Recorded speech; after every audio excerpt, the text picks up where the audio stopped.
Preparación, día 25. Gloria de la vida doméstica, ruega por nosotros. José amaba a Jesús como un padre ama a su hijo y le demostró su amor dándole lo mejor que tenía. San José María Escrivá. En el siglo XVI, Santa Teresa de Ávila ayudó a reformar la rama femenina de la Orden Carmelita. Tenía una tremenda devoción a San José y a la mayoría de sus conventos reformados les puso su nombre. Para proteger a los conventos y a sus monjas, enterró medallas de San José alrededor de ellos como signo de pertenencia a Dios y a San José. En el siglo XX, San Andrés Bessette hizo algo similar. San Andrés quería edificar un santuario dedicado a San José en Montreal, en Canadá. Encontró el lugar perfecto y puso medallas de San José alrededor del terreno como una manera de pedirle al santo bendecir y obtener la propiedad. No hace falta decir que la obtuvo. San José desea bendecir tu hogar. Si acoges amorosamente a San José en tu hogar, invocas su intercesión y lo honras con devociones piadosas, Él bendecirá inmensamente tu vida doméstica. Y donde está presente San José, también están Jesús y María. San José quiere estar presente en tu casa y en tu vida familiar. Aunque te mudes, Él quiere ir contigo. Y hablando de mudanza, permíteme decirte rápidamente sobre una práctica que me preocupa. No hay necesidad de que entierres una imagen de San José para vender tu casa. Enterrar una pequeña estatua en un esfuerzo por vender una casa es un fenómeno moderno. Santa Teresa de Ávila y San Andrés Bessette jamás enterraron una imagen de San José. Estatuas, a diferencia de medallas, no se hicieron para enterrarse, porque representan a una persona. Son hechas para ser veneradas sobre la tierra, no puestas bajo ella. Colocar una estatua de San José dentro de tu casa y elevar una oración frecuentemente por tus necesidades domésticas, incluyendo la venta de tu casa, es válido. No entierres una estatua de San José en tu jardín. Ustedes son la luz del mundo.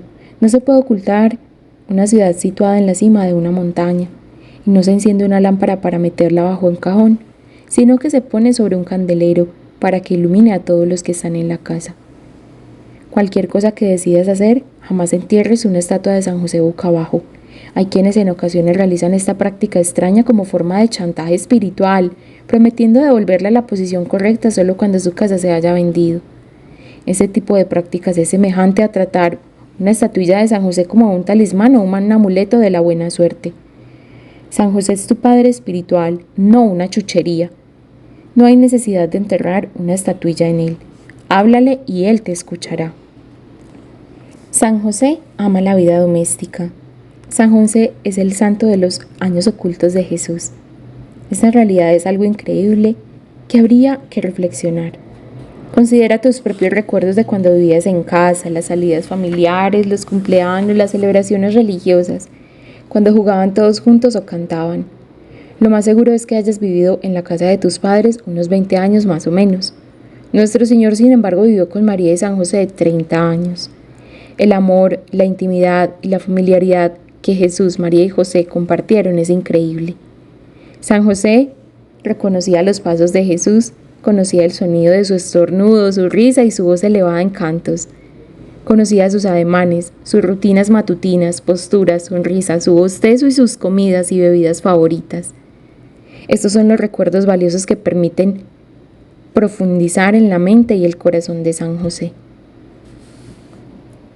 Jesús y María obedecen y respetan a San José porque reconocen lo que la mano de Dios le otorgó, es decir, la autoridad que tiene un esposo y padre. Gloria al Padre, al Hijo y al Espíritu Santo, como era en un principio, es ahora y siempre, por los siglos de los siglos. Amén. Que la gracia de Dios nuestro Señor esté con todos ustedes y los acompañe siempre. En el nombre del Padre, del Hijo y del Espíritu Santo. Amén. Te damos gracias, Señor, porque nuevamente nos permites estar en tu presencia. Nos das anhelo verdadero para unirnos a ti, para seguir el camino de los santos, ese camino que ellos ya han recorrido antes que nosotros. Nos ponemos a tu disposición, Señor, para que hagas en nosotros según es conforme tu santa y divina voluntad. Ayúdanos a perseverar en el bien, a perseverar en el camino que hemos emprendido, ese camino de conocerte, amarte y servirte. El camino que tu corazón ha preparado desde la eternidad. Con la Santísima Virgen María como nuestra protectora, intercesora en todas las necesidades de cuerpo y alma, nuestra Madre espiritual que nos alimenta como a verdaderos hijos, y con San José, nuestro Padre, a ejemplo de Jesús, nos confiamos y nos abandonamos en tus manos, Señor. Y a ti, Espíritu Santo, te pedimos que vengas a hacer morada en nosotros, que nos hagas dignos de amar y servir, pero sobre todo de conocer a aquel a quien tanto nos ama. Gloria al Padre, al Hijo y al Espíritu Santo, como era en el principio, es ahora y siempre, por los siglos de los siglos. Amén. En el nombre del Padre, del Hijo, del Espíritu Santo. Amén. En este día vamos a continuar hablando de las moradas de Santa Teresa, las moradas que toda alma debe recorrer. Hacemos un breve resumen de lo que ya compartimos, y es que todo lo que hemos visto en la consagración nos ha preparado para este momento, nos ha preparado para conocer cuál es el camino a una verdadera unión con Dios, un camino que ya han recorrido otros santos. Esa es la riqueza de la Iglesia Católica, que otros lo han recorrido y por gracia y voluntad de Dios, por su misericordia, lo han puesto a nuestra disposición a través de libros sagrados, a través de libros que muchos santos han leído. Incluso si esos santos no están en los altares de la iglesia, pero tenemos la certeza de que este camino lleva al cielo, porque es un camino de anonadamiento, un camino de cruz y un camino de amor. Hablamos en el encuentro anterior de ese momento definitivo, de esa conversión de Santa Teresa, que quizá se pueda atribuir a muchas de las conversiones nuestras, que sin ser personas terriblemente pecadoras, malas, uno podrá decir: ay, pero es que si yo no robo, si yo no mato, si yo no secuestro, si yo no hago daño a nadie, entre comillas, como que está viviendo una vida digna. Sin embargo, Dios no nos ha llamado simplemente para que no hagamos lo malo, sino para que hagamos lo bueno y lo hagamos perfectamente. Y en eso consiste la santidad. Esa santidad también puede estar vista como esa huella de Dios en cada alma. La santidad en Sandra tiene unas características, tiene unas riquezas espirituales de acuerdo a su propia alma y de acuerdo a esa comunión con Dios. Por eso no hay dos santos iguales. Todos tienen unas características como santos que enriquecen la iglesia y son ejemplo para nosotros en un aspecto de nuestra vida y en otro, ¿cierto? Sin embargo, esa conversión de Santa Teresa es impresionante porque, como hablábamos en el encuentro anterior, ella tiene una conversión de cara al crucifijo. Cuando ve al crucifijo, yo me preguntaba cuando yo leía esto, ¿cuántas veces nosotros no hemos visto crucifijos y sin embargo nuestro corazón sigue duro? Y aún sabiendo que necesitamos a Dios, que necesitamos y queremos ser amados por Él, ¿Cuántos de nuestros corazones aún perseveran en el pecado, en el mal? Y digamos que esas primeras 3 moradas es como un aumento progresivo de la acción del Espíritu Santo, como lo vamos a ver incluso hasta la morada 7, que son 7 moradas. Ayer compartíamos las 3 muy por encima. Esta consagración es un abrebocas para que ustedes también contemplen esta riqueza de la vida espiritual de la Iglesia, que se interesen más por estos temas y que puedan seguir creciendo en esa vida interior. En eso consiste la entrada al castillo, lo que decía Santa Teresa. Esa entrada al castillo solo se puede llevar a cabo, o sea, tú te paras frente a la puerta de ese castillo que es tu propia alma. Ayer no recuerdo que dijéramos esto, lo vamos a decir hoy. Ese castillo tiene nombre de castillo porque tiene nombre de algo magnífico. El alma es algo precioso, magnífico y hermoso. Dios nos hizo para ser habitados por Él, para ser habitados por su gloria. Y Él quiere conquistar cada espacio de ese castillo que es mi alma. Él me hizo para Él. Que eso sea una certeza que nos acompañe siempre. Dios me hizo para Él. Dios me hizo para estar en comunión con Él permanentemente. Dios me hizo para ser amada por Él, más que para ser amada por el mundo, porque si bien entendemos las palabras de nuestro Señor Jesucristo, el mundo os odiará, pero tengan presente que yo he vencido al mundo. Nuestro fin no debería ser amados por el mundo, no, ni tener los honores del mundo. Nuestro fin sería reconocer esa grandeza que Dios me ha dado en su amor. Y por eso Santa Teresa, en un momento, motivada por la gracia, movida por el Espíritu Santo, porque hemos de decir que sin el Espíritu Santo este camino no es posible.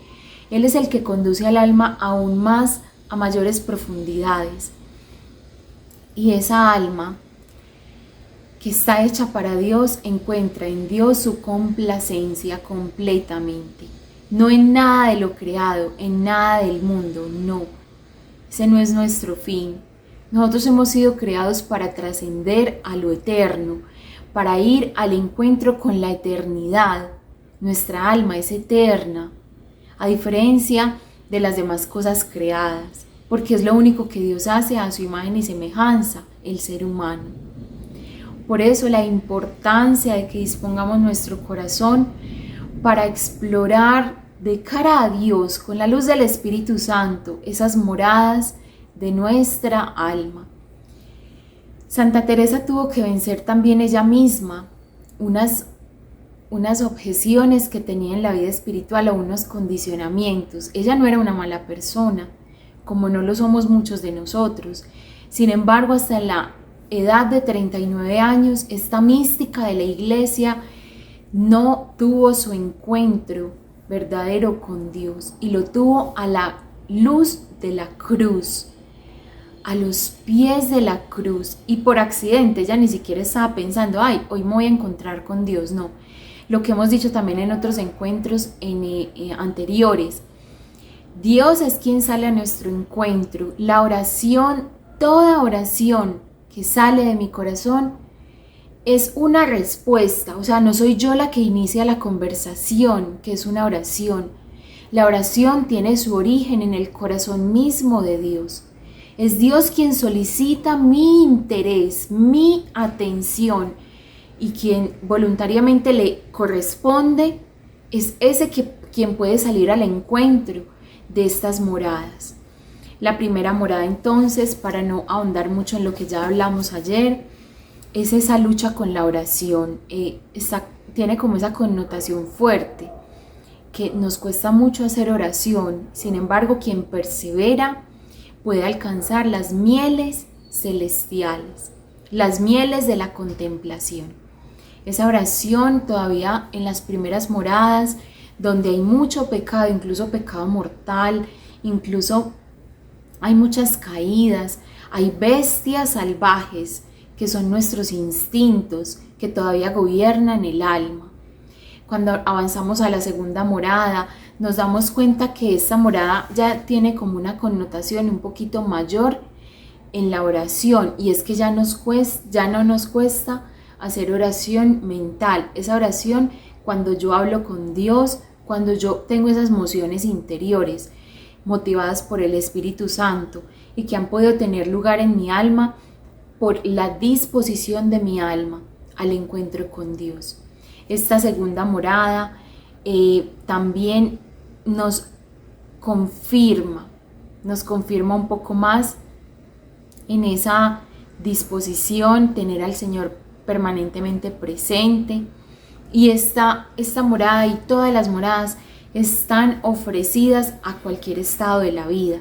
Si yo soy ama de casa, si yo trabajo como secretaria, como operaria en una empresa, si yo soy religioso, religiosa, si yo soy monje, contemplativo, o si simplemente soy una persona del mundo secular, como le decimos, del mundo normal. Estas moradas están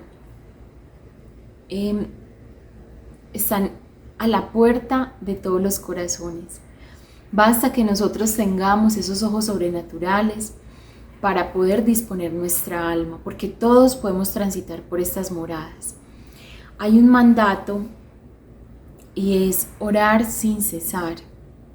Oren sin cesar. ¿Cómo hace uno para orar sin cesar? Es ahí cuando entonces la tercera morada aparece.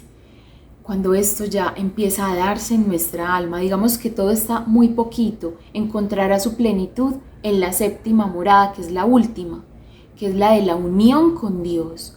Pero en esta tercera morada ya tenemos ese indicio de querer orar siempre, que quizá nuestras ocupaciones no nos lo permitan, pero Dios no quiere ser un Dios ajeno a nuestra realidad y a nuestro diario vivir. Si nosotros tenemos dificultades, Él quiere saberlo, quiere estar ahí con nosotros, quiere que le tengamos presente.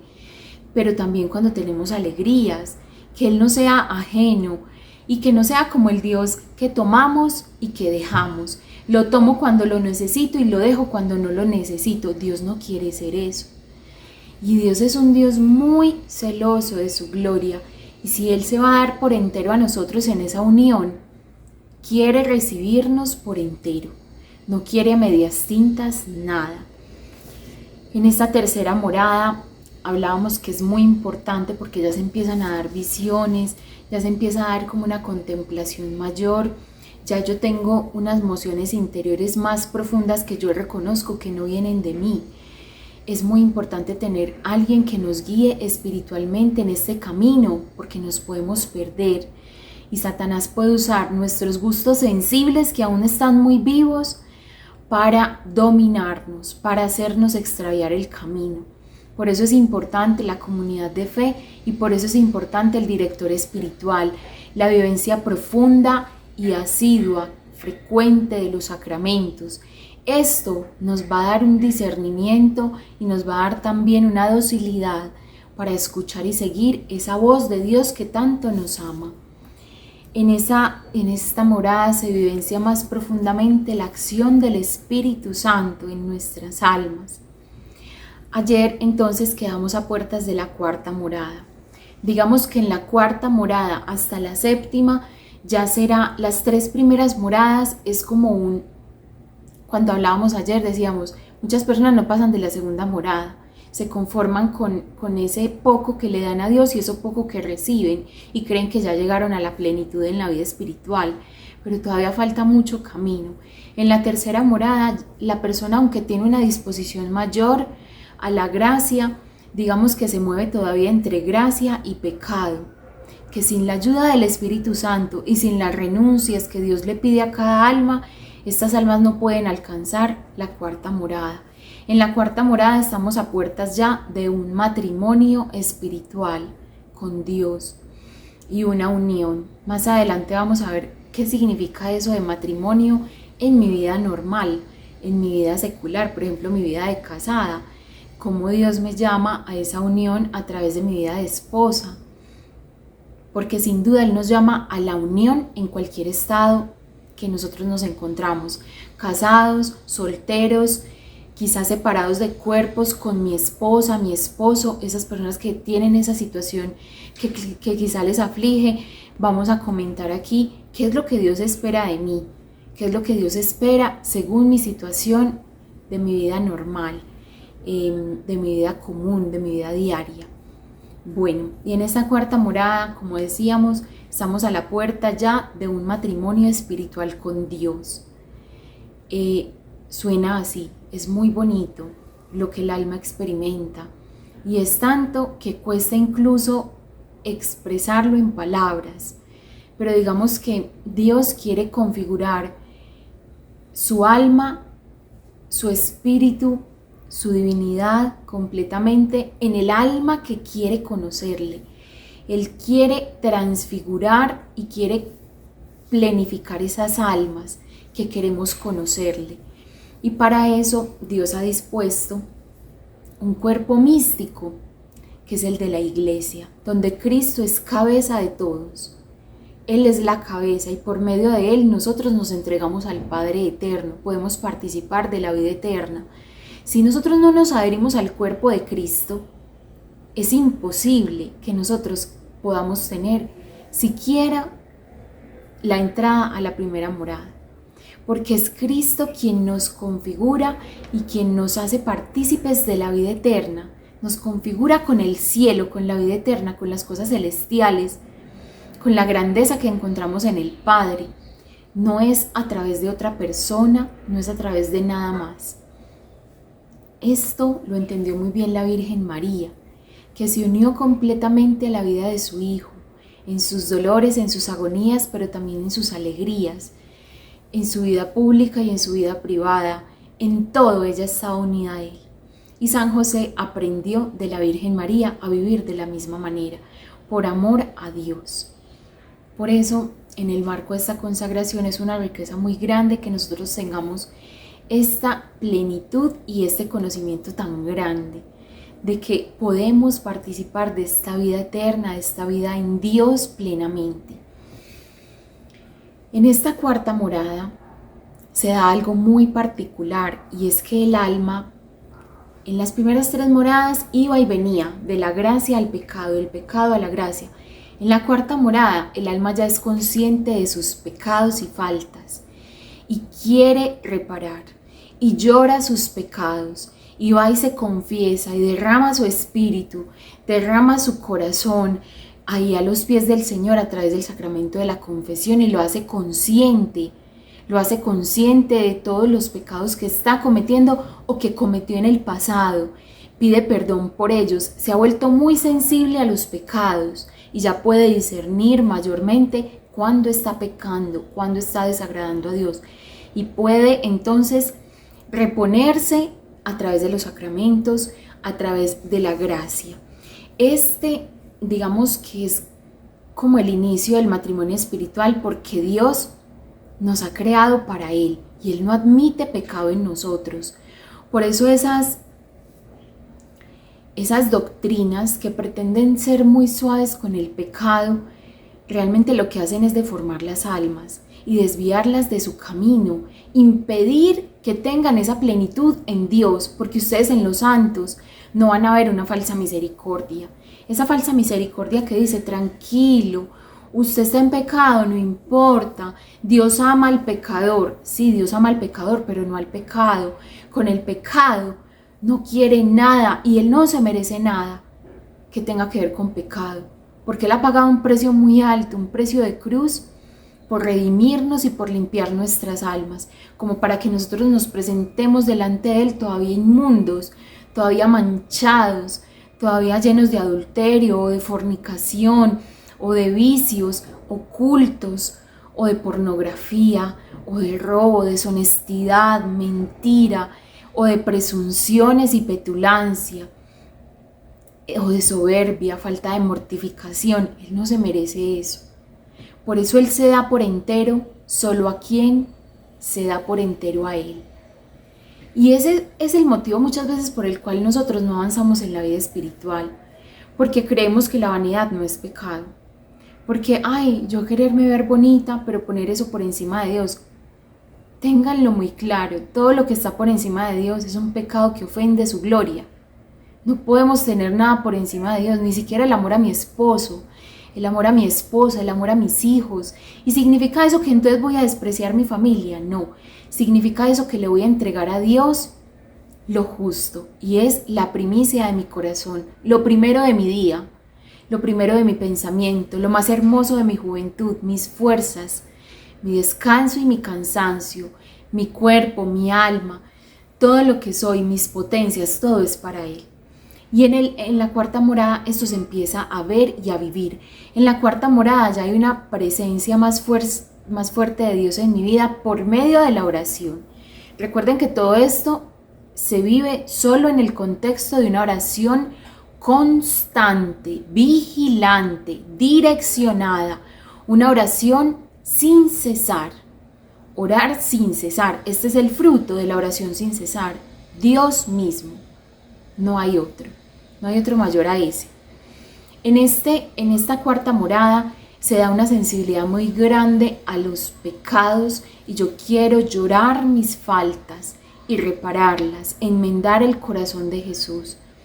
Aquí también hay una conciencia más clara de mi responsabilidad en el cuerpo místico de Cristo, del cual hago parte. Entonces ya uno va entendiendo sus funciones dentro de la iglesia. Uno ya no critica tanto a la iglesia, uno ama a la iglesia y quiere unirse en el trabajo apostólico por las almas y la salvación de todos los hijos de Dios. En esta cuarta morada hay una responsabilidad clara con los demás.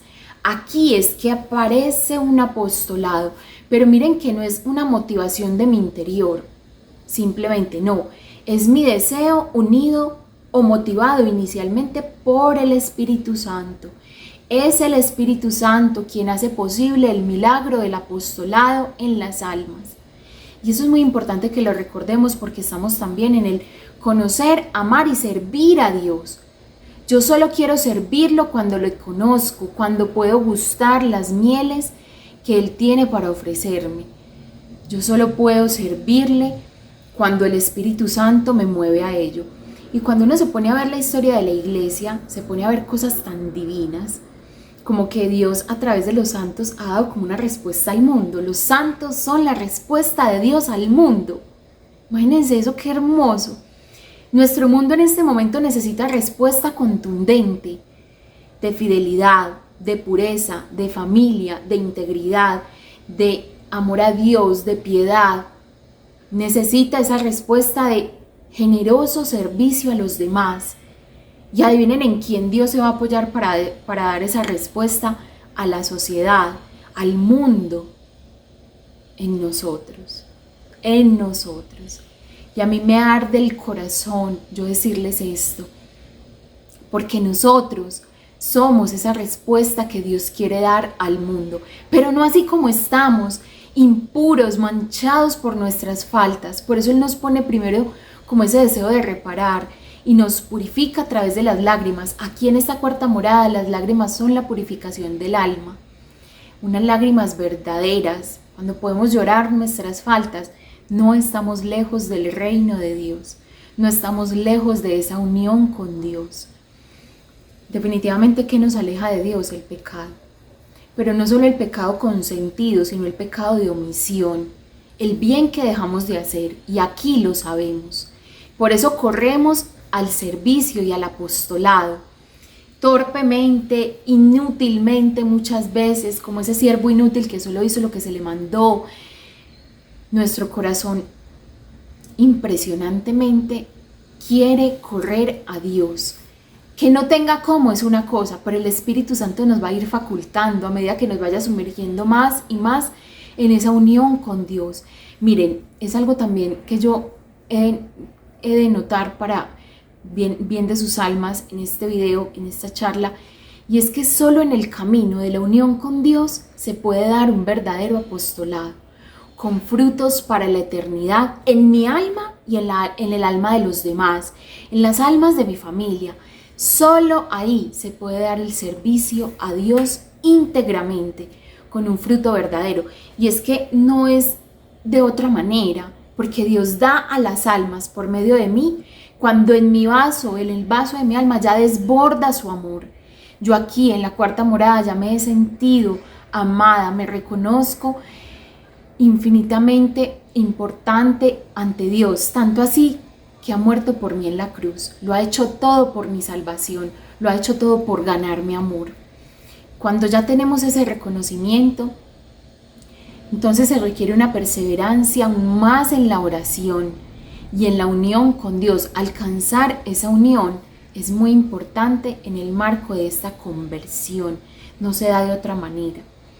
Entonces hay unos frutos visibles, yo ya tengo más paciencia. Esos pecados a los cuales yo cedía mucho, ya en mí son desplazados por la gracia. Ese pecado quizá de frivolidad, cuando mi alma tiende a las cosas del mundo con mucha facilidad, ya en mí ya no gana tan fácil el mundo. También está marcada esta morada por la ascética, la ascesis de los sentidos, esa mortificación de los sentidos, y se da en mí de forma natural. Yo ya no tengo una inclinación desordenada a comer, ni a ver cosas que no puedo ni quiero ver, como leíamos en el Evangelio de hoy. Hoy es martes 17 de octubre. Los ojos son la luz de todo el cuerpo. Si los ojos van en tinieblas, todo el cuerpo se va a chocar. Los ojos, entonces yo ya no presto mis ojos al mal. Yo ya no presto mis oídos neciamente a escuchar lo que no tienen que escuchar. Lo que le hace perder esa atención en Dios. Yo ya no hago eso. Lucho mucho por perseverar en la oración. En la quinta morada, aparece ese anhelo verdadero para amar a Dios con todo su ser. Imagínense el camino que hemos tenido que recorrer. Aquí aparece el anhelo verdadero de amar a Dios con todo su ser.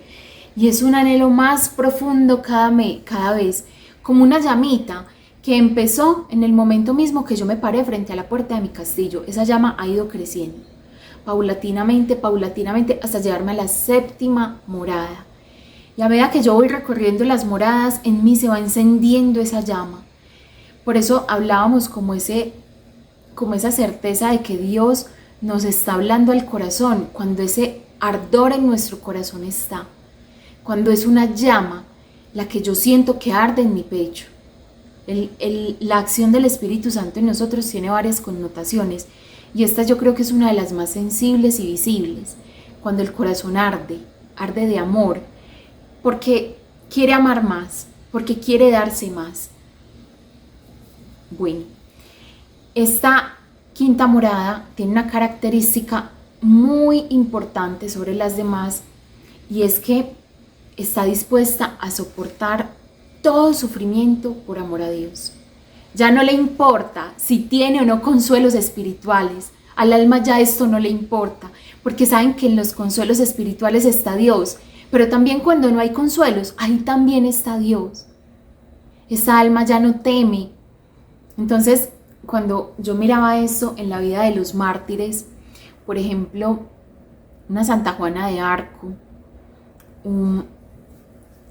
yo decía, o San Atanasio, por ejemplo, yo decía, qué bonito estos mártires, cómo ya por ejemplo en ellos se evidencia este fruto, y quizá Dios a muchos de nosotros ni nos vaya a pedir la vida física como dame tu sangre, pero les digo algo, este sería el camino más rápido para ir a Dios, a esa unión con Dios. Y no con esto quiero decir que yo desprecie mi vida, pero esto, si lo hacemos por amor a Dios, Él da la valentía. No a todos nos llama a ser mártires, porque no todas las almas son iguales. Pero les digo que es un privilegio. Cuando uno ve la vida de los mártires, uno dice, ese sería un camino. Y uno ya entiende con Santa Teresa de Ávila, ella siendo niña, y ni siquiera sabiendo completamente lo que estaba deseando, pero ella deseaba desde temprana edad su unión con Dios, deseaba esa perfección en Dios. Entonces en esta quinta morada, esa unión con Dios es lo más importante. Y yo creo que los santos mínimamente debieron haber estado en esta quinta morada para los mártires, los santos mártires. Debieron estar mínimamente en esta quinta morada. Bueno, yo no tengo ningún fundamento teológico para decir eso, solo digo mi opinión, solo digo lo que creo, porque solo en esta morada uno ya pierde como ese miedo. O si me piden la vida o la gracia, yo tener claro que tengo que dar la vida. Y darla generosamente, y darla con alegría, y darla con el gozo perfecto de saber que Dios está a mi favor, incluso cuando la situación es tan desfavorable que me condenaran a muerte. Muchos de nosotros no seremos llamados al martirio de esa manera, pero sí seremos llamados al martirio, por ejemplo, lo que llaman martirio blanco. Ese martirio que significa que la gente te juzgue porque tienes una fe viva, una fe coherente, porque tienes celo apostólico, porque usted no se mantiene sino rezando, porque cómo así que usted va a misa todos los días y se vuelve un centro de críticas. Pero yo digo, bendita crítica, qué hermoso. Si ese es el martirio que nos toca padecer, y en esta morada, antes les digo, es un martirio dulce. Es un martirio dulce.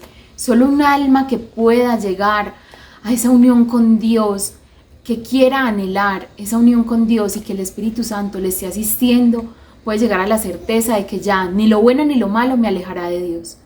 Si tengo o no tengo consuelos, no importa, porque yo quiero es al Dios de los consuelos, no los consuelos de Dios. Ya cuando se llega a esta certeza, estamos cerca de esa unión con Dios, una certeza que brota de adentro, que te hace perseverar, incluso cuando estás en luchas, cuando las luchas son fuertes, cuando las tribulaciones no se hacen esperar. Eso es lo que quiere Dios con nosotros, aumentar nuestro amor de tal manera y vivificarlo, actualizarlo cada día, en cada circunstancia, no importa si es buena o mala. Cuando llegamos a esta certeza, no estamos lejos del reino de Dios. En esta morada entonces se dispone el alma para recibir tanto lo bueno como lo malo, y lo hace en la paz de Dios, la paz que solo da el Espíritu que le está guiando. La sexta morada se experimenta por un alma que está totalmente absorbida en Dios, un alma y esa unión con Dios ya no es un débil apostolado, no es un débil servicio a Dios, voy cuando quiero, cuando me nace, no, ese no es el apostolado verdadero. En esta unión, en el camino de esta unión, en la morada sexta, el alma está tan absorbida en Dios, ya está sumergida tanto en Dios, que toda esa alma, toda ella desborda caridad hacia los demás. Y es que Dios en la unión hacia Él nos insufla, nos inyecta lo que Él mismo es. Y Dios es amor, como lo dice Primera de Juan, Dios es amor. Y entonces si yo me voy acercando y me voy uniendo más a Dios, ¿qué va haciendo Él en mi vida? Me va entregando la gracia, el fruto sobrenatural, la virtud teologal de la caridad. La caridad. Y ya el alma no vive para sí, vive para los demás. Es lo que vemos en los santos. No hay ningún santo que haya dicho, ya llegué a la cima espiritual, ya me voy a acostar a dormir. No, es tanto ese ardor en el corazón que te mueve, te moviliza al encuentro con Dios en todo, en todos y en todo momento. En ese encuentro con Dios es inevitable yo no sentir esa caridad que me mueve a hacerlo todo por amor a Dios en los otros, en mis hermanos, en mis semejantes. Esa alma se entrega de lleno hacia el amor de los demás. Es un abandono total en la voluntad de Dios y como consecuencia se ama a los demás. Ya nosotros, sin quererlo, sin saberlo, hemos hecho algo con la cruz, hemos hecho algo. Y es que nos hemos cosido, adherido día por día a la cruz, a imagen de Jesús. Y todo lo padecemos, ya no solo por amor a Dios, sino por amor a los demás. Todo lo padecemos y todo lo queremos padecer y todo nos parece pequeño por llevarle almas a Dios, por entregarle las almas a Dios, por consolar a los demás, por en justicia dar a Dios lo que pertenece en la carne de los demás, en los necesitados. Y cuando hemos llegado a este punto es que vemos apostolados extraordinarios, apostolados fecundos que salen de cualquier margen que el mundo ha planeado o ha puesto, porque el mundo también sabe darse a los demás, pero se da desde un egoísmo, se da desde un interés propio, lo que yo quiero hacer, lo que yo puedo hacer en mis propias fuerzas, pero hasta donde me convenga. Ese es el apostolado que da el mundo, esa es la filantropía. Yo lo hago, pero mientras me estén aplaudiendo. Yo lo hago mientras esto genere un beneficio para mí. Que tenga que pagar menos impuestos o que pueda ser reconocido socialmente de alguna manera. El apostolado en Dios y el servicio a las almas es completamente diferente. Solamente un alma que se ha sabido amada por Dios en la cruz quiere asemejarse a ella para consolarle. Quiere unirse a ella con cada fibra de su piel. Y es como si nosotros voluntariamente nos montáramos a la cruz y extendiéramos nuestros brazos y dijéramos a Jesús: Jesús, aquí estoy. Crucifícame contigo. Y San Agustín lo dice de esta manera: Dios se ha de derramar sobre nosotros, pero no cayendo Él, sino levantándonos a nosotros a la altura de la cruz.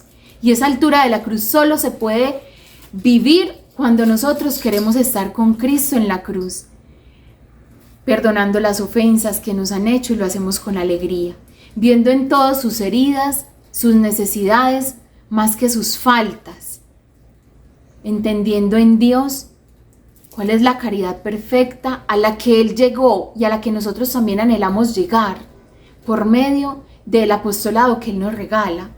Él a todos nos da una manera de servir a los demás. Por eso es tan importante, y por eso Santa Teresa no pierde esa atención en el crucificado nunca, y nosotros, a ejemplo de ella, tampoco deberíamos perderla. Incluso San José no pierde la mirada de la cruz. San José, dice en las revelaciones privadas, él sabía qué muerte iba a tener su hijo, que era una muerte de cruz, con clavos. Y adivinen cuál era el oficio de San José: carpintero. No era otro que ese. Y también le escuchaba yo no recuerdo a qué sacerdote, bueno, escuchaba yo esto y decía: por eso la cruz de Cristo fue cargada por su familia, incluso antes de Él tomar el madero, incluso antes de Él empezar su vida pública, incluso antes de la pasión. Él carga su cruz con sus padres. La Virgen María también sabía qué muerte iba a tener Jesús. Ella sabía en su corazón qué muerte iba a tener, porque el Señor se lo revela en la intimidad de oración. Se le revela también a San José, y San José llora lágrimas amargas al saber que no puede acompañar a su hijo en este dolor, que no puede acompañar a María en este dolor, que él no puede estar ahí, porque así lo ha dispuesto Dios. Quizás sí está ahí. Dios ha querido que San José no esté, porque quizás si San José está, era tanto el amor que tenía San José por su hijo, que quizá no hubiese soportado la crucifixión, quizá no hubiese sobrevivido, hubiese muerto de pena moral y no de amor como murió. Quizá no hubiese dejado crucificar a Jesús, se hubiera puesto en un opositor de los planes de Dios. No sabemos cuál fue el motivo real. Estos son simplemente como esos diálogos que el Señor ha tenido con diferentes almas, que nosotros podemos ver en la revelación privada, y aún así ir más allá. Entonces, el oficio de San José no pudo ser zapatero, no pudo ser albañil, no pudo ser otro diferente al de carpintero, porque sería en un madero donde él todos los días, tallando la madera, amaría y uniría su sacrificio, su dolor, su entrega, como el de Jesús en la cruz. Jesús, yo me lo imagino, ya él sabiendo qué tipo de muerte iba a tener. Él era Dios. Al escuchar martillar la madera con los clavos, el martillo, cómo se estremecería su corazón. Y sin embargo, tenía ese deseo de entregarse en todo momento. Todo paso que dio Jesús fue un paso hacia la cruz, porque solo en la cruz Él puede, como decía San Agustín, levantarnos hacia Dios, elevarnos hacia Dios. Solo en la cruz Él lo podía hacer. Por eso Él, a pesar de su temor físico y humano, a pesar de su dolor, a pesar quizá de ese deseo que Él tenía de que se hiciera de otra manera, Él le dice al Padre: si es posible, pasa de mí este cáliz. Y que encuentre en el Padre silencio, como quien dice: hijo amado, no, esta es la manera, esta es la única manera que tengo para que todos te conozcan y me conozcan. Por eso en esta sexta morada esto ya está claro, y por eso la cruz no es ajena a la vida de conversión de Santa Teresa. Y si nosotros queremos asemejarnos a Dios, no podemos ser ajenos de la cruz. Vamos a hacer un paréntesis antes de pasar a la séptima morada. Buenos días.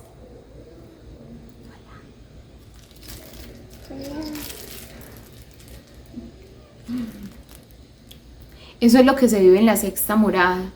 Ya ese deseo de nosotros ser un Cristo más para el mundo, para nuestros semejantes, y que todos conozcan la grandeza del amor que Dios les tiene. Esto ya desborda, y ya aquí la oración es una sola con nosotros, para Dios. Eleva nuestra alma a Dios. En la séptima morada dice San Juan 17:21. San Juan 17:21 dice así: para que todos sean uno, como tú, Padre, en mí y yo en ti. Que ellos también sean uno en nosotros, para que el mundo crea que tú me has enviado. Lo voy a volver a leer. San Juan, capítulo 17, versículo 21. Para que todos sean uno, como tú, Padre, en mí y yo en ti. Que ellos también sean uno en nosotros, para que el mundo crea que tú me has enviado. Palabra del Señor. Gloria a ti, Señor Jesús. Ese es el fin de todo hombre: ser uno en Cristo. Tener cada paso que se dé en la vida que esté motivado por esa certeza, para ser uno con Cristo y en Cristo ser uno para el Padre. Ese es el fin de nuestra vida: conocer, amar y servir a Dios. Esa vía unitiva no nos tiene por qué ser ajena. Antes debe conducirnos a través del Espíritu Santo a alturas mayores, conforme sea la voluntad de Dios en nuestro estado como laicos o como religiosos.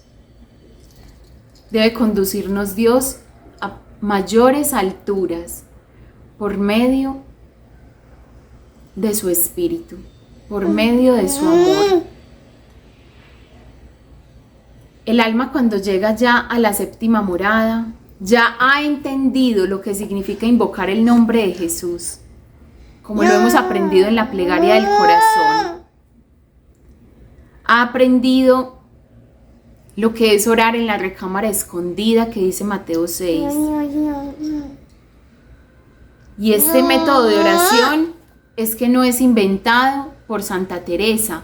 Esta forma de intimidad con Dios no es solo la manera de Santa Teresa. Esta forma de oración se vivió desde los primeros cristianos.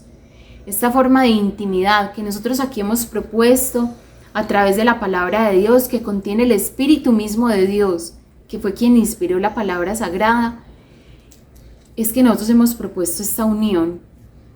Pero esa unión no es ajena a ninguna de las dimensiones de nuestra vida. Por eso es el fin de todo hombre, esta unión sobrenatural con Dios.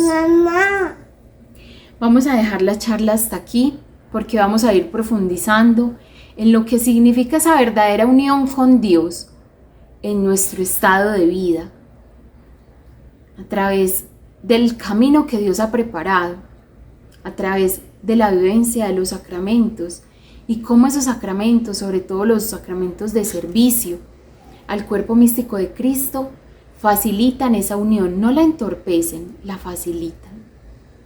Pidámosle a Dios que con su Espíritu Santo dirija nuestras vidas, porque solo serán llamados hijos de Dios los que se dejan conducir por su Espíritu.